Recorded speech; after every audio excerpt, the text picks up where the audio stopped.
Halo teman-teman, kembali lagi bersama saya Nindya Budi Kumoro dalam perkuliahan Antropologi Museum.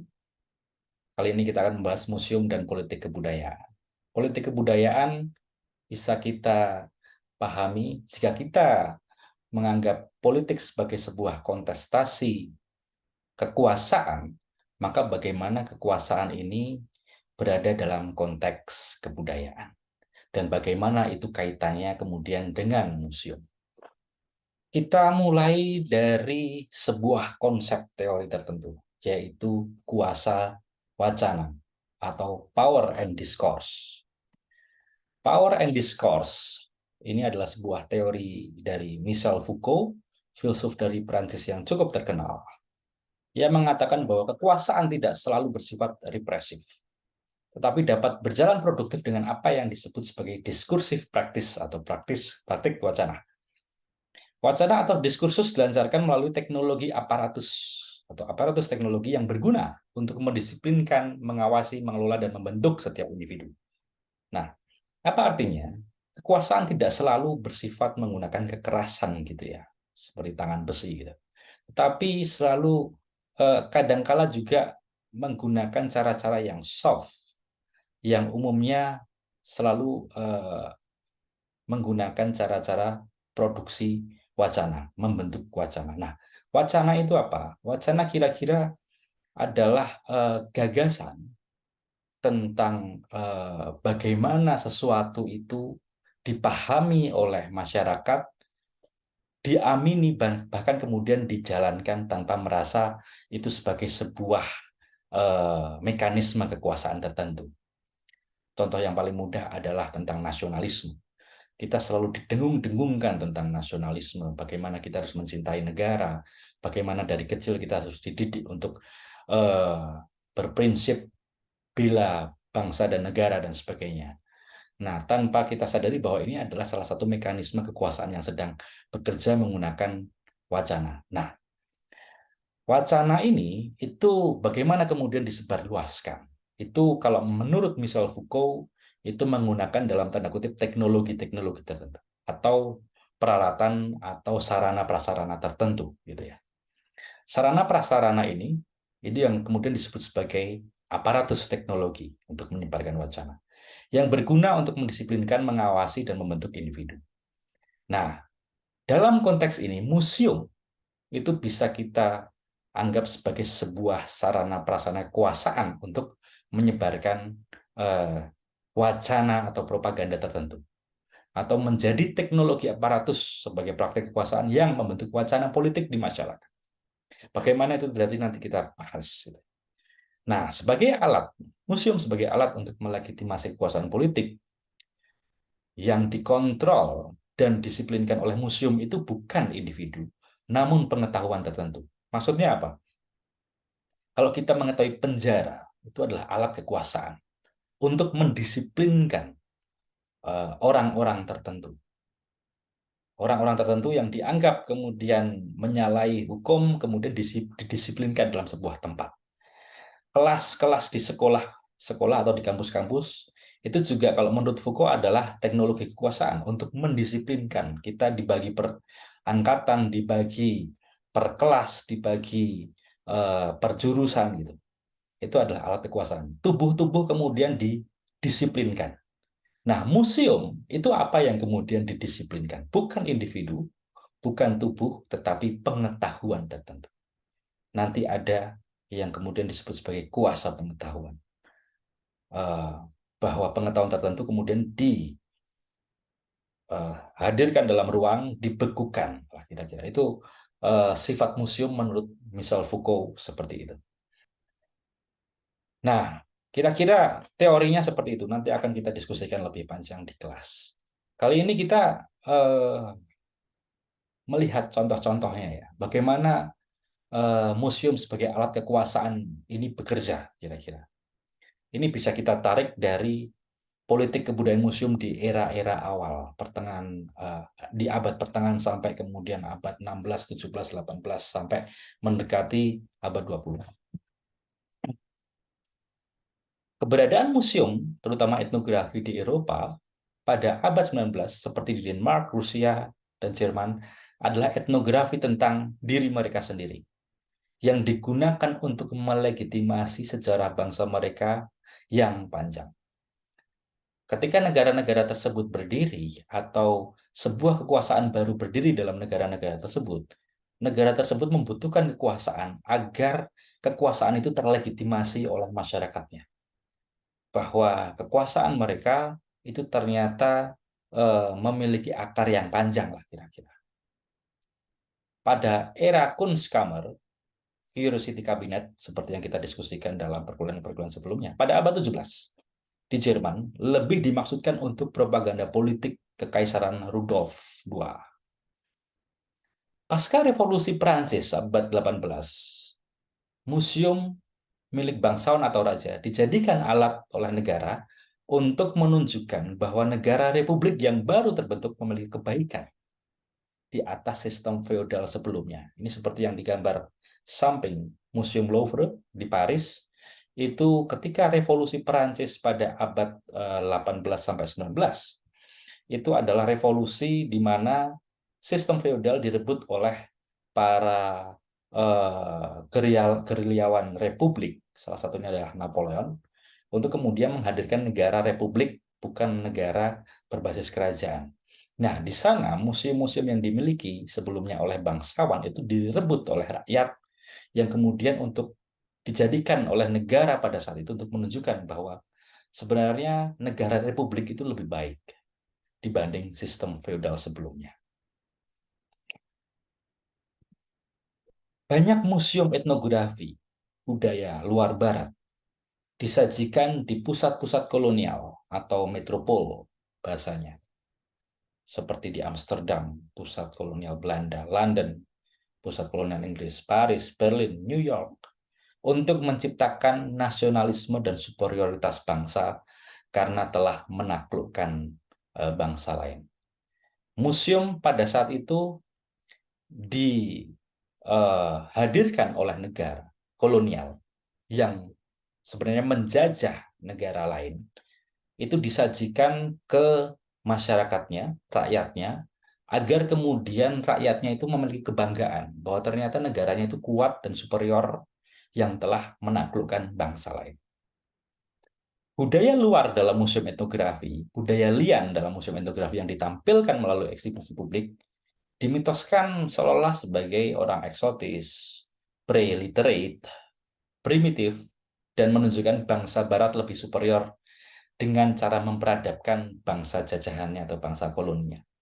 Jadi museum juga menjadi alat untuk memunculkan rasa nasionalisme pada bangsa-bangsa penjajah, ya, terutama kepada masyarakatnya sendiri, untuk menunjukkan bahwa mereka itu sebenarnya sedang menjajah bangsa yang kurang beradab, dan mereka membantu untuk memperadabkan bangsa yang telah dijajah tersebut. Betapa mulianya kira-kira. Nah, itu yang ingin disampaikan. Narasi atau wacana itu yang ingin disampaikan melalui museum. Pendirian museum kolonial menjadi sarana raja-raja meningkatkan prestis serta menjadi sumber pembelajaran bagi pegawai-pegawai kolonial di negeri jajahan. Di lain pihak, negara-negara yang masih memiliki sistem aristokrasi seperti Inggris dan Belanda, gitu, melakukan pendirian museum kolonial untuk meningkatkan prestisnya sang raja dan untuk melatih para calon-calon pegawai administratur kolonial sebelum mereka didatangkan ke negeri jajahan, mereka harus mengetahui kondisi budaya masyarakat dari yang sedang dijajah. Itulah museum diharapkan sebagai cara-cara untuk memberi pengetahuan itu. Museum-museum kolonial di Eropa terbagi dua. Satu museum sains dan koloni, dan kedua museum etnografi bangsa koloni. Jadi satunya itu bergerak di bidang alam yang berasal dari tanah jajahan. Kemudian yang kedua, museum di Eropa itu bernuansa budaya, tapi dari budaya masyarakat yang dijajah. Kira-kira seperti itu. Museum etnografi di tanah jajahan dalam titik 2 mengenali lian. Jadi setelah tadi saya sampaikan museum-museum di Eropa tentang tanah jajahan, bagaimana setelahnya di abad 19 muncul museum-museum tentang masyarakat jajahan, tetapi di tanah jajahan itu sendiri. Nah, paradigmanya adalah untuk mengenali orang lain. Apa artinya? Coba kita lihat.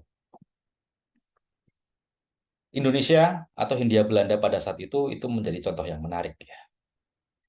Kolonial Belanda banyak mendirikan museum di Hindia Belanda atau Indonesia pada saat itu.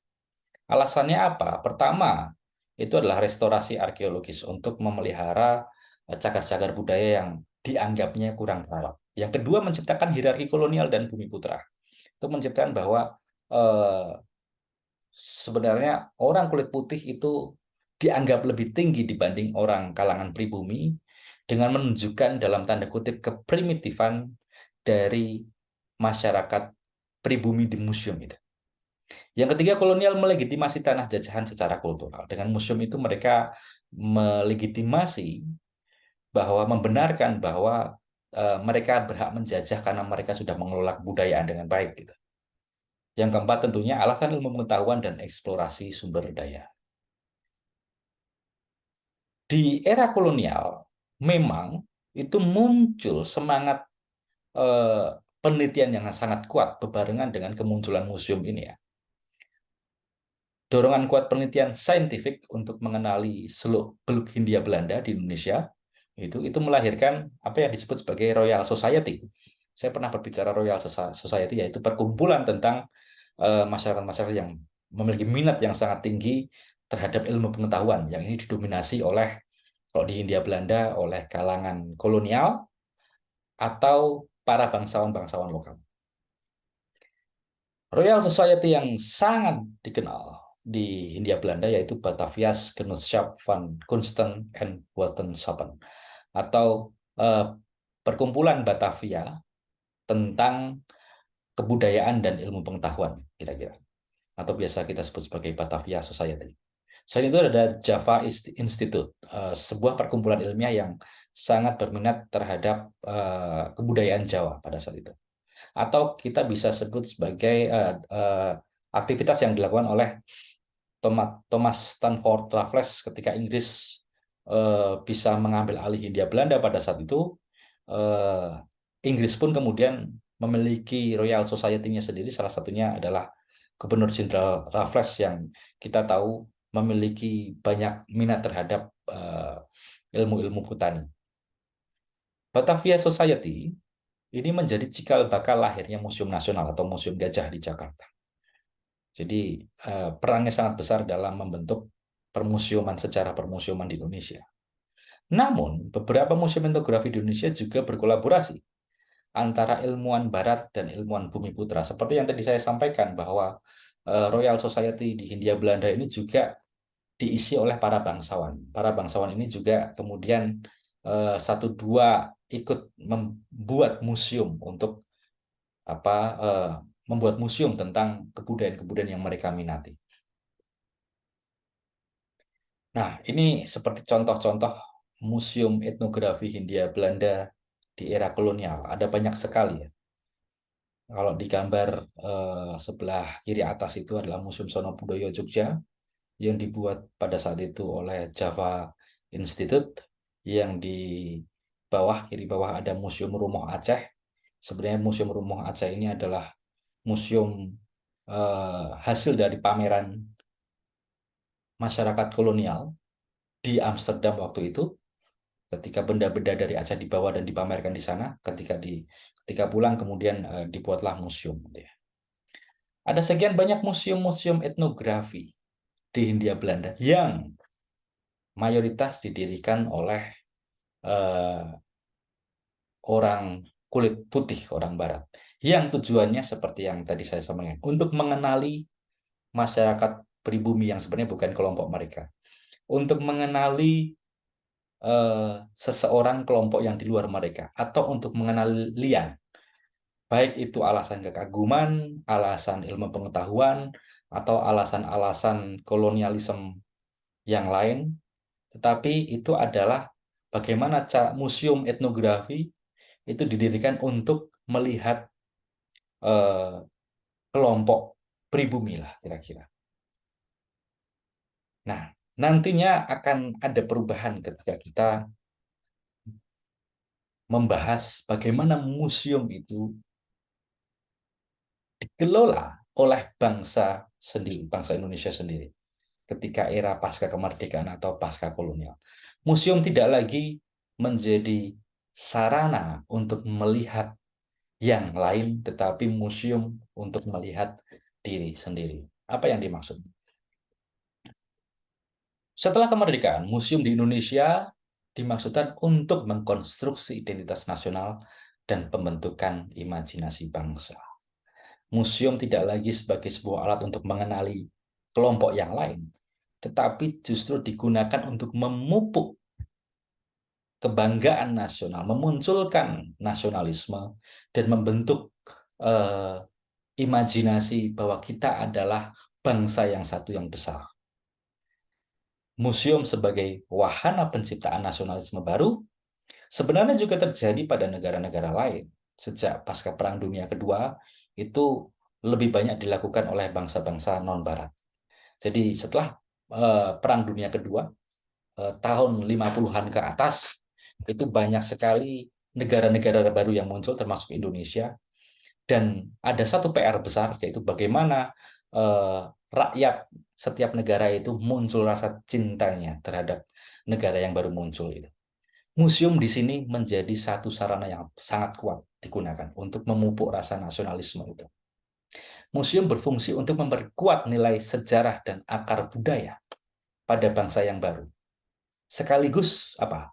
Untuk menegasikan kekuasaan lama atau kolonial, untuk membuat jarak atau melakukan perlawanan secara kultural terhadap kekuasaan sebelumnya, yaitu kekuasaan penjajah. Museum itu perlu didirikan untuk memupuk bahwa kita adalah bangsa yang merdeka. Kita adalah bangsa yang besar.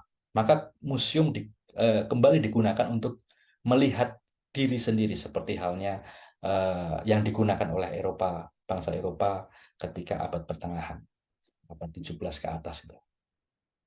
Di samping itu, museum bagi negara baru digunakan untuk menguatkan wacana arah ideologi politik dan membangun kebudayaan versi negara tunggal yang untuk integrasi nasional.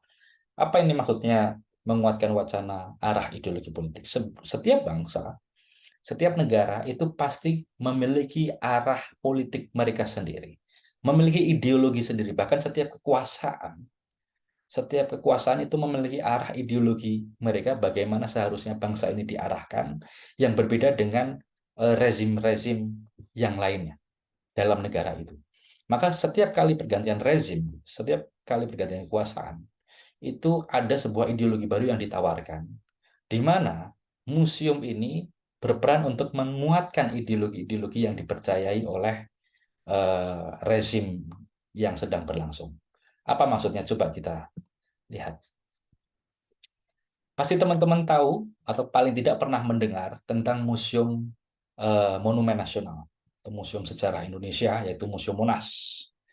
Di sana museum ini memotret atau menyajikan diorama-diorama, artefak-artefak terkait sejarah Indonesia, ya, sampai kemudian kemerdekaan dan bagaimana masa depan Indonesia. Nah, museum ini berguna bagi setiap kekuasaan yang sedang berlangsung untuk menguatkan bagaimana seharusnya negara Indonesia dipahami oleh rakyatnya, gitu ya. Ada dua rezim, ada dua kekuasaan yang bisa kita bandingkan dalam Museum Monas ini.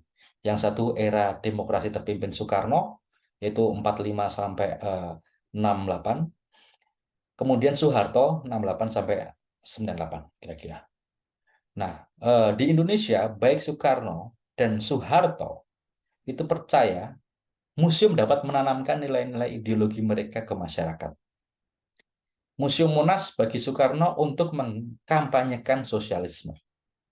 Kalau nanti kita lihat Museum Monas bagi Soeharto untuk mengkampanyekan Pancasila, pembangunan, dan menegasikan sosialisme. Jadi begini, ketika era Soekarno adalah pemimpin yang kemudian menyebarkan ideologi sosialisme di Indonesia. Bahwa seharusnya Indonesia ini dan rakyatnya itu mengamalkan nilai-nilai sosialisme. Apa itu nilai-nilai sosialisme? Kira-kira nilai-nilai yang berpatokan pada asas kegotong royongan, satu sama rata, dan biasanya berlawanan dengan nilai-nilai kapitalisme, industrial, dan sebagainya. Biasanya mereka merujuk pada pertanian, masyarakat petani, masyarakat wong cilik, dan sebagainya. Sosialisme yang berhimpitan dengan kalau kita sebut sebagai komunisme. Sebuah ideologi yang berbeda, tetapi relasinya cukup dekat. Nah, ketika Soekarno memiliki gagasan sosialisme, maka di Museum Monas itu dibuatlah tata pajang atau display yang mendukung gagasan ideologi tersebut. Tata pajang Monas di era Soekarno terdiri dari satu, zaman keemasan, yaitu zaman kerajaan dulu, zaman kerajaan besar sejarah, yaitu Sriwijaya, Majapahit, dan sebagainya. Kemudian masuk pada pengalaman kolonial, zaman apa yang kemudian turun gitu, keemasan turun, kemudian naik lagi pada reklamasi kejayaan bangsa dengan sosialisme Indonesia. Pasca kemerdekaan, harusnya kemerdekaan itu diisi dengan semangat sosialisme, kalau kata Soekarno seperti itu. Nah, ketika kemudian berganti kekuasaan, di mana Soekarno kemudian dijatuhkan melalui kudeta 65 PKI, gitu, kemudian berganti pada rezim Orde Baru Soeharto, Museum Monas juga kemudian perlu diubah, tidak lagi menggelorakan sosialisme. Bagi Soeharto, Indonesia tidak seharusnya berjalan menggunakan ideologi sosialisme, tetapi menggunakan ideologi pembangunan, menggunakan ideologi Pancasila. Dan hal-hal itu yang kemudian dianggap berlawanan dengan sosialisme. Nah, Pancasila dan pembangunan yang dimaksudkan Soeharto tentunya pembangunan ekonomi, membuka keran sebesar-besarnya bagi investor Barat masuk dan sebagainya yang sebelumnya ditolak oleh Soekarno. Maka tata pajang yang kemudian dihadirkan oleh Soeharto itu kemudian menegasikan ideologi sosialisme yang diusung oleh Soekarno. Misalnya kalau kita lihat itu di gambar sebelah kanan itu ada seolah-olah diorama tentang demonstrasi mahasiswa untuk membubarkan rezim demokrasi terpimpin, bubarkan PKI dan sebagainya. Waktu itu sebagai sebuah partai yang berkuasa di era Soekarno. Jadi museum di sini sebagai sebuah alat politik penyebar wacana bahwa sebenarnya sosialisme itu tidak diperlukan, bahkan kemudian didukung oleh rakyatnya seperti gambar diorama demonstrasi menolak sosialisme dan komunisme tersebut. Tetapi selain itu juga tata pajang Monas era Soeharto diubah dengan menampilkan militer sebagai sentral. Fase terakhir diubah menjadi mengisi kemerdekaan dengan pembangunan. Kita harus ingat bahwa Soeharto memiliki kekuatan besar kekuatan militer yang besar yang menggerakkan kekuasaannya. Maka militer perlu diberikan panggung yang besar dalam wacana perpolitikan Indonesia. Kalau kita melihat museum-museum perjuangan atau museum-museum negara di Indonesia, museum provinsi dan sebagainya, itu militer atau museum yang kemudian dibuat pada era Orde Baru, itu militer itu memiliki peran yang sangat menonjol dari tata pajangnya, dari artefak-artefak yang disampaikan, dari narasi-narasi yang kemudian disampaikan dalam museum. Seolah-olah kalau pengunjung yang sudah masuk ke dalamnya itu akan keluar akan mengamini bahwa oh militer itu adalah pahlawan bagi negara kita, militer itu adalah kelompok yang harusnya mendapat tempat spesial di masyarakat seperti pada era Orde Baru. Oke, kita sampai pada akhir dari pertemuan ini. Ada beberapa kata kunci yang perlu kita ingat dalam materi museum dan politik kebudayaan ini. Kata kunci ini misalnya adalah kuasa wacana, teknologi aparatus, museum kolonial dan pasca kolonial, mengenali lian, untuk mengenali diri sendiri, museum dan identitas nasional, dan kemudian ideologi tata pajang museum di Indonesia. Kira-kira itu yang bisa saya sampaikan. Kurang lebihnya mohon maaf. Sampai jumpa di pertemuan selanjutnya.